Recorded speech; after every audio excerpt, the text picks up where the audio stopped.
movie Knowing, the news reported a major oil spill in the Gulf of Mexico. Tonight in the Gulf of Mexico, an explosion on a soon-to-be decommissioned oil rig triggered a fire which burned for 3 hours before it was extinguished. Officials don't yet know the exact cause of the explosion, but believe a malfunction in the cooling system may have been at fault. Our last run into the rig has... Due to the prompt response of the rescue unit, the structure was evacuated with no loss of life. A year later, the Deepwater Horizon exploded. 6 months before 9/11, a lone gunman episode showed us the World Trade Center being targeted by a hijacked passenger plane. Corner of Liberty and Washington, Lower Manhattan. World Trade Center. We're going to crash the plane into the World Trade Center. And last year's film, White Noise, was about a train wreck that poisons a small town in Ohio.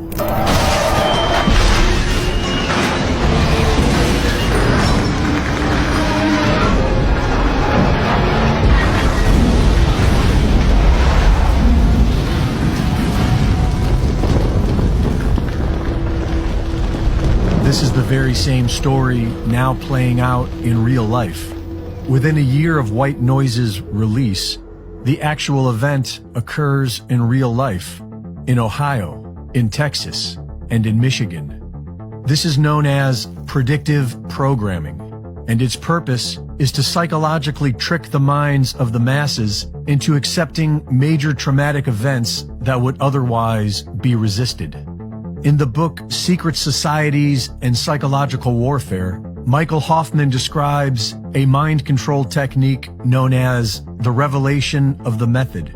And he writes that when the revelation of the method is performed in a veiled manner, accompanied by certain occult signs and symbolic words, and elicits no meaningful response of opposition or resistance from the target, it is one of the most efficacious techniques of psychological warfare and mind rape.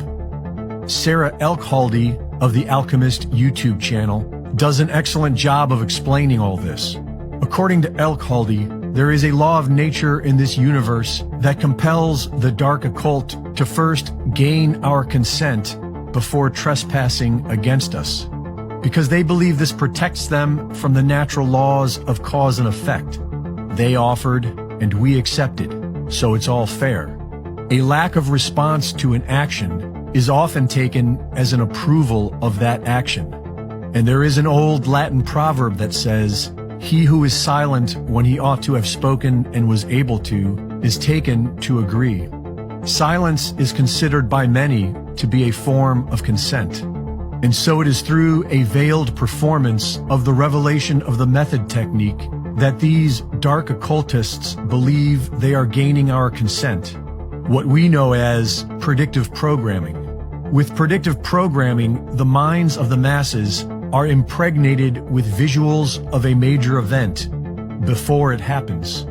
This is done through all forms of media and can be very subtle so that nobody notices.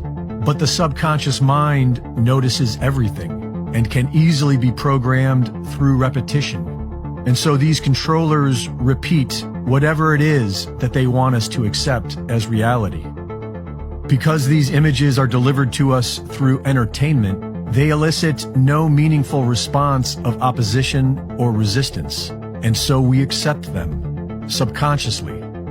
And when the event happens in real life, it is already familiar and acceptable to us, as if that's just the way it is. It's a mind trick, and it works by keeping everyone locked in a spectator state. This causes what is known as paradigm blindness, which is when a person is incapable of seeing any reality other than what they've already been exposed to by the media. This paradigm blindness will cause a person to get emotionally triggered whenever confronted with an alternative point of view that they have not been programmed to accept. It's a very powerful mind trick, and the solution is quite simple. We need to stop living as spectators of someone else's reality. We need to start creating our own reality, and we need to remember